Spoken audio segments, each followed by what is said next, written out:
So let's get this straight. The only way you can possibly like the new Superman movie is if James Gunn himself wired money directly into your bank account. Ready? The only honest reviews are the negative ones. Any shred of positivity you see online is a deep state psyop orchestrated by Warner Brothers to trick you into enjoying a film.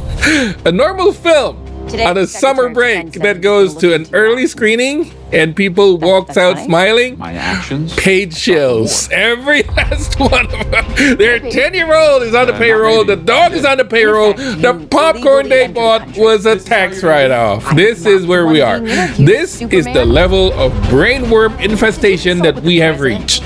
At what point did a movie about a flying Boy Scout in blue pajamas become the single most important ideological battlefield of our time? It's a war zone out there. There are mangled corpses littering the digital streets over this. It's not just people who like it versus people who don't. Oh no, that would be too simple. Too sane. We have factions within factions. We've got the people who hate the movie, we got the people who love the movie, and then we have my personal favorite Looney Tunes Brigade, the people who haven't seen it, will never see it, but have dedicated their entire online existence to hating anyone who does see it and has the gall to enjoy themselves. And at the heart of this smiling vortex of madness, of course, is the Snyder Cult. The Snyder-siders. From the second this movie was announced, from the very first trailer, they declared it their pariah. This was their Antichrist. Why? Because James Gunn was sitting in the director's chair instead of Zack Snyder. And for some reason, Zack Snyder has cultivated a fan base that will defend him with a ferocity that would make a mother bear blush. They have convinced themselves that James Gunn getting this job was some grand betrayal, a stab in the back to their chosen one. Never mind that the previous DCU, for all its moments, largely flopped, floundered, and face-planted into a puddle of its own grimdark angst. No, in their minds, the only path forward is backward. They have constructed this alternate reality where the only reason this new Superman movie exists is to be a failure. It needs to fail, you see, because in their logic, and I use that term with the loosest possible definition, if this movie bombs, if it makes a grand total of $5 and a half-eaten bag of Skittles, then Warner Brothers will have no choice. They will pick up the phone, dial a number, and say, Zack, we messed up. Please come back. And of course, that reporter. That thought process is so fundamentally broken, it gives me a headache. Why would a studio that lost money on a specific approach decide the best solution is to try that same exact approach again? It's like burning your house down and expecting the insurance company to rebuild it as a castle. It doesn't happen. But hey, that doesn't matter. They're held on to the belief, and now that the movie is here, anyone, and I mean anyone, giving it a positive review is immediately labeled, you're a shill, you're dishonest, you've been bought. There is no world in which someone just happened to like it. You are either a truth teller who sees the film for the trash it must be, or you are a brainwashed drone. It's a scary, scary mentality. No, not scary, it's dumb. And look, I'm not even a Snyder hater. I rewatched Man of Steel recently, and you know what? It's pretty solid. It holds up better than I remembered. Except for the part where Pa Kent gets vaporized by a tornado because he'd rather die than let his invincible alien son save him in front of like 4 people. We don't need to poke that particular flashlight for the millionth time. But my point is, I can appreciate what Snyder was going for.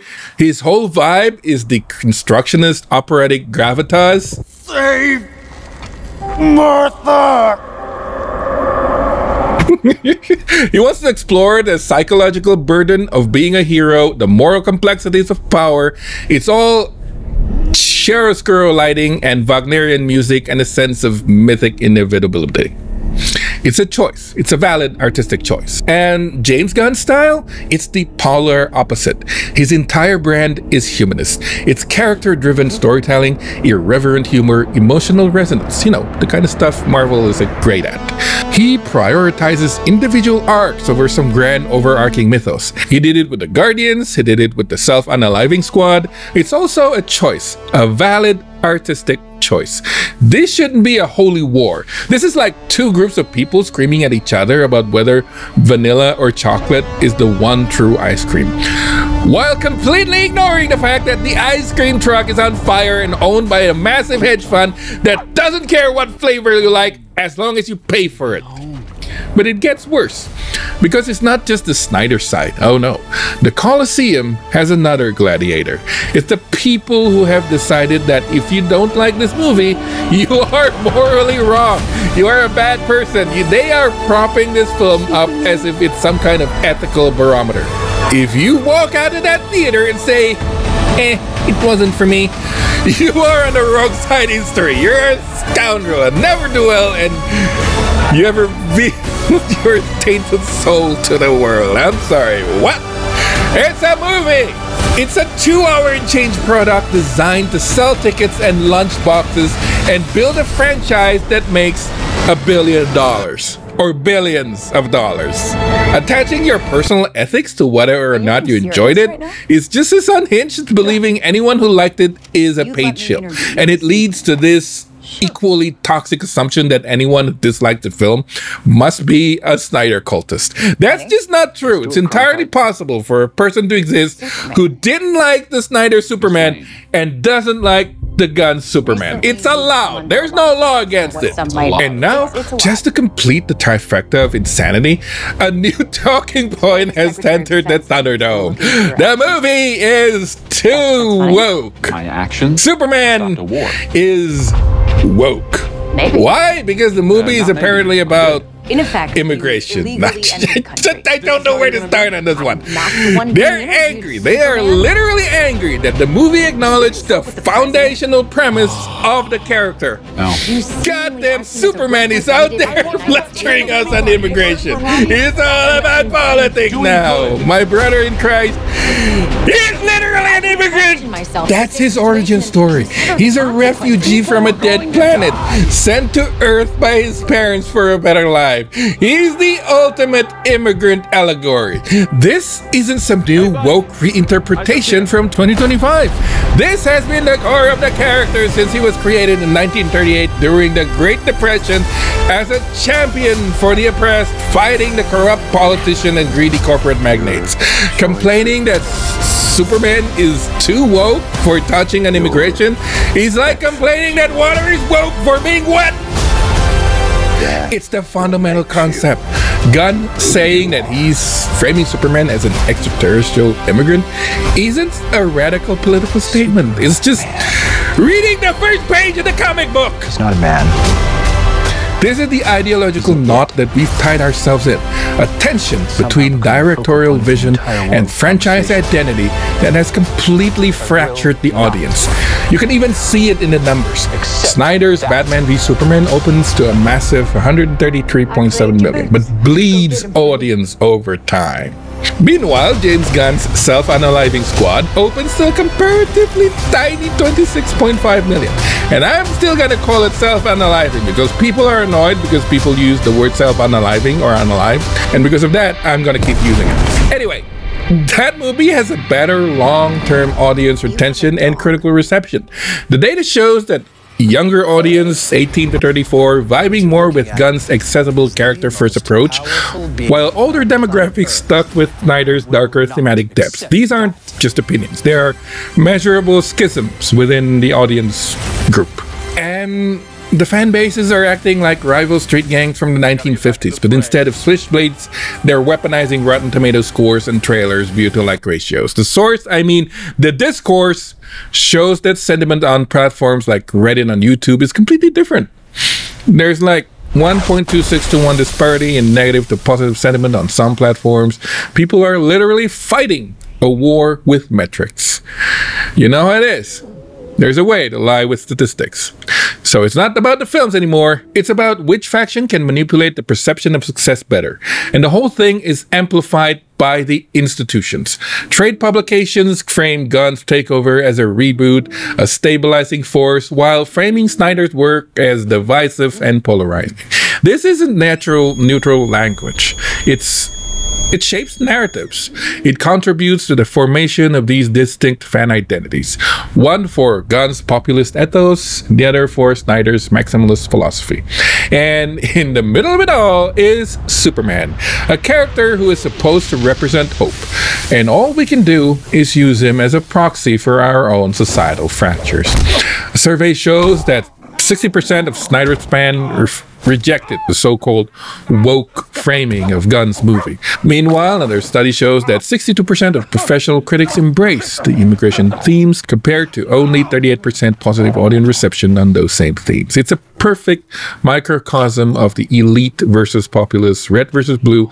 Everything is a political hellscape. It's a perfect microcosm of the elite versus populace, red versus blue. Everything is political hellscape we live in. And everybody lies using those statistics. What are we going to do about it? And through all this, we forget the most important part. None of these creators exist in a vacuum. They are all working under the umbrella of a massive corporation whose only true ideology is the bottom line.